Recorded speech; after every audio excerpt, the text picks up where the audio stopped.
All right, everybody, back with you for another video.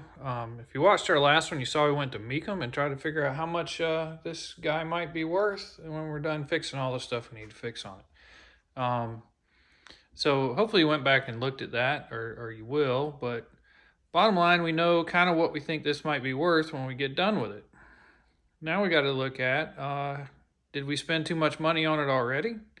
Are we going to have to spend too much money on it total to get it back in the shape that we need to? We still got some of this work to do on the front here, transmission, a couple things, but just need to kind of get an idea of where we at.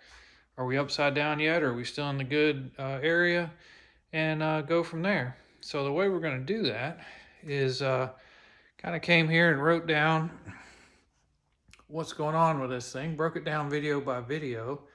Um, And then we'll go through here and fill this sucker out and show you how much we spent doing each one of these different things and get a total and all that.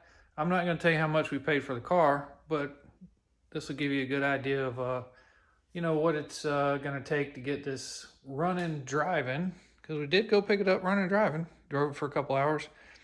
But what it'll take just to fix up a running driving 1984 928S.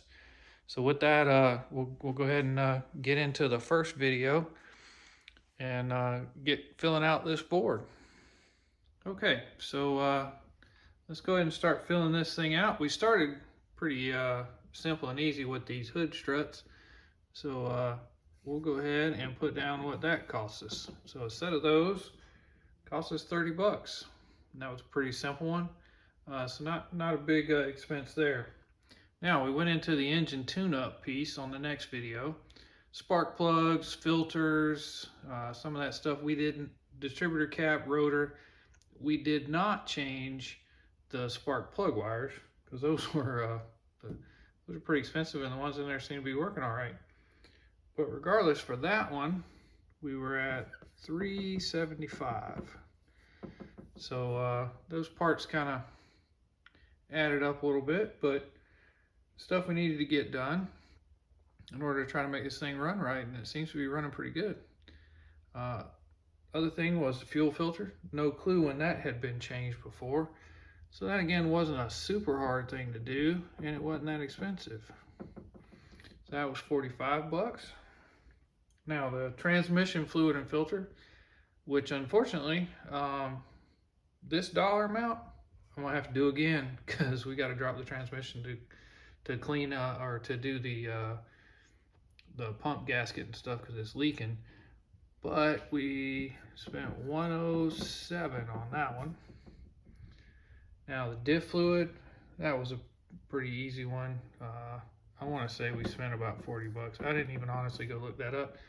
The only cost there is just the fluid, so that can be variable depending on if you want to go with some more generic stuff or some really high-end fancy designer label type stuff. Up to you. Now coolant, another one, that's just what coolant you buy. I'll call that 80 bucks. I did break the little drain plug in there, so that was like $2, $3, something like that. So I rounded it to about 80 bucks for fluid in that little drain plug. Next, we're going to start getting into some stuff that's a little more expensive, but this is kind of the last pretty cheap one. The sway bar bushings, we had the front sway bar off to do the steering rack anyway, so we went ahead and changed those bushings, and that was 30 bucks. Now the next video, here's where we start getting a little bit more expensive. So for this one, remember we did the gasket set on it, and we rebuilt it ourselves, try to save some money because that was like 700 bucks to get one that was already rebuilt. Figured out while we had it apart that we needed some new tie rod ends, but also we needed just a full tie rod. So we went ahead and did that. So that's the seals, the full tie rod, the boots, all of that stuff. We're gonna go ahead and say that was $370. I think was the number I had there. Yep. All right. Front brakes and lower ball joints. So that one was, no, just the front brakes. Rotors, pads, all that kind of stuff. came out to $310. A little bit of Porsche tax on some of those parts there. Front shocks, this is where we did the lower ball joints too, because that needed to be done. Again, kind of pricey, but, or sorry, $513. That's supposed to be a 3. Just have to work with me on that. All right, then power steering pump, which was just a rebuild on that. Again, trying to save some money. So 60 bucks on that one.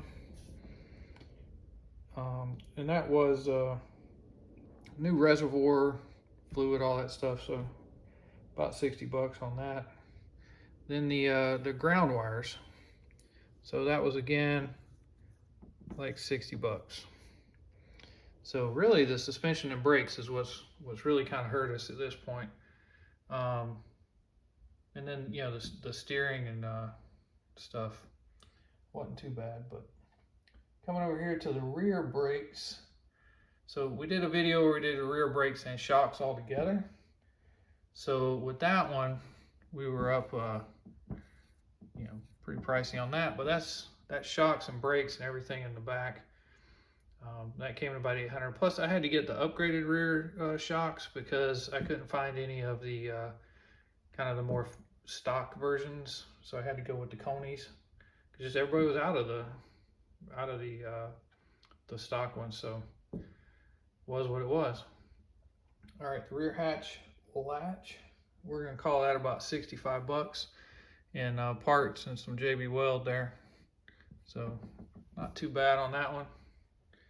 The rear CV boots, a lot of work and dirty, but only spent 50 bucks on the boots and the grease. So that was one of those that you save a ton if you do the labor yourself. Then we got tires. So say 400 on the tires, right around, or sorry, 460.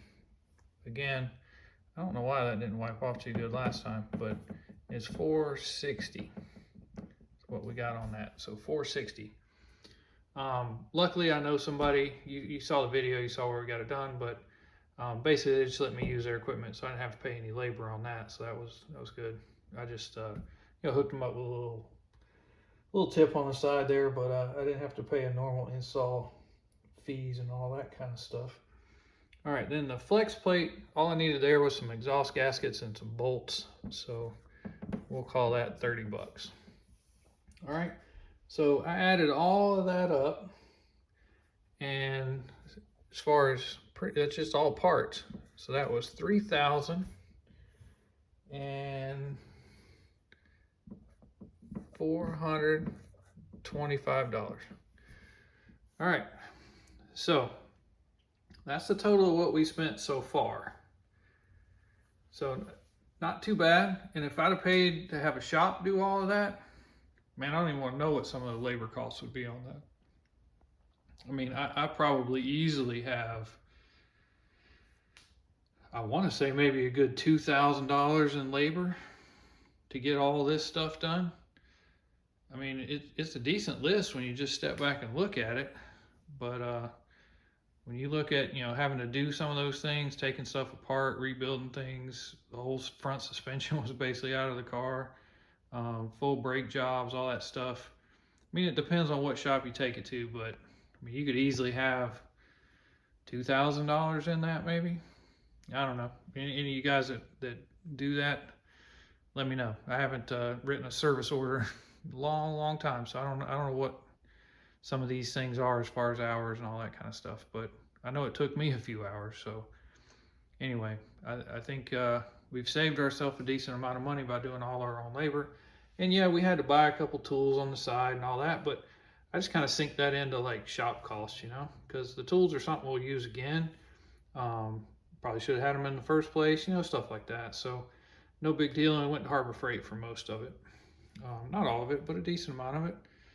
We're not a big commercial shop, so you know, we don't need to buy the fanciest tools out there.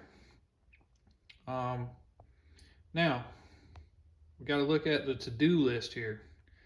So we got a front spoiler. That's got to be done. You can't really find these in a junkyard anyway, because they're like probably the first thing that gets broken anyway. So I think I've seen those listed right around 1,300 bucks for the part and the shipping. There's a plastic grill that we're missing. I've seen that on like 928s or us. That comes out to about 400. The trans gaskets, I'll be nice and say, or overestimate and say 50 bucks. I think there's probably like 25 bucks for those gaskets, but anyway, I'll just round to 50. And then there's some paint work we need to do.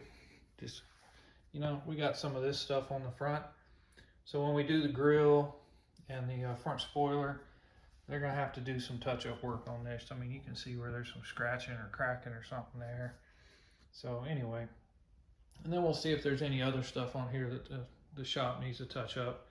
So that's still I just don't know, because I'm not gonna do that part. That's one of the things I'm gonna have to get somebody else to do for us. So that's kind of a question mark. But I think painting the front bumper and all that, putting those parts on it, I don't know. What do you think? Maybe 1,000? We'll say 1,000 to 2,000. Something like that.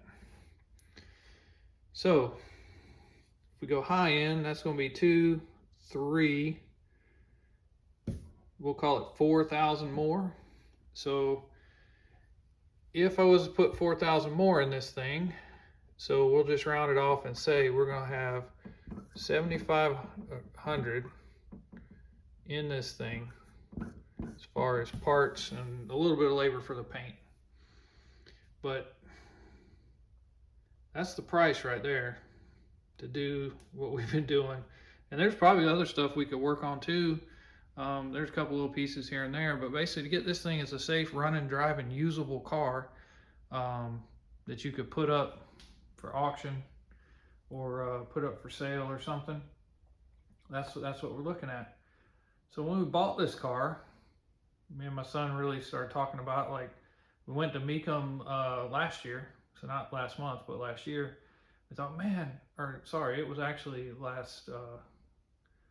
the summer before last year, so like a year and a half ago, we went to Mecum in Orlando, and we thought, what can we get that we could turn around and sell at Mecum? Because that would probably be cool if we could go there, just experience it and everything and see what we could do.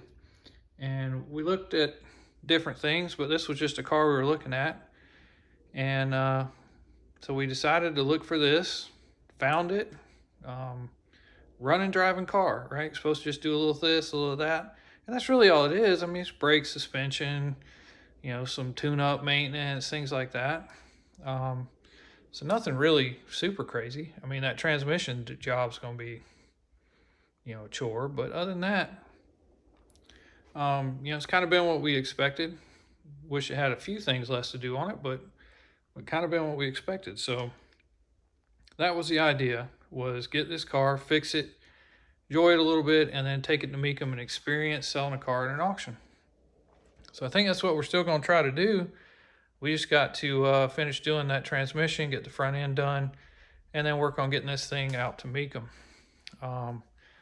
But that's the numbers for you right there. So if you're thinking, let me pick up that 928, if it's a running, driving car, you may still be looking at this, and that's if you do all the labor yourself. You expect to have somebody else do some of this work? I mean, you could easily be, I'm guessing, you're easily over $10,000 if you had somebody do all the labor on this work. So, shop do it. So that's what it costs. Like I said, I'm not going to tell you how much I paid for the car, but I'm going to tell you that based on us thinking that this car is worth $20,000, we're still in the black. We're still okay, even after we do all that to it. But yeah, that number right there, that 7,500, is what we think we're going to be at total for parts and then the paint labor. to have this thing be a good running driving car that you can safely use, and we can take to auction and try to sell. So anyway, that's it. Hopefully, it's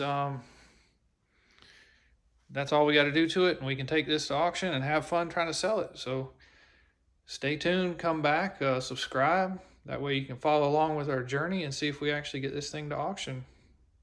So look forward to you guys coming back to the next video. Maybe we'll actually work on that F100 over there, because we need to get back on that thing and get it running. So I just got to figure out if I'm going to do the transmission on this, or button up the wiring and a couple other minor things on that thing and get it on the road. And I'm leaning towards getting the truck on the road, but you'll have to come back and see.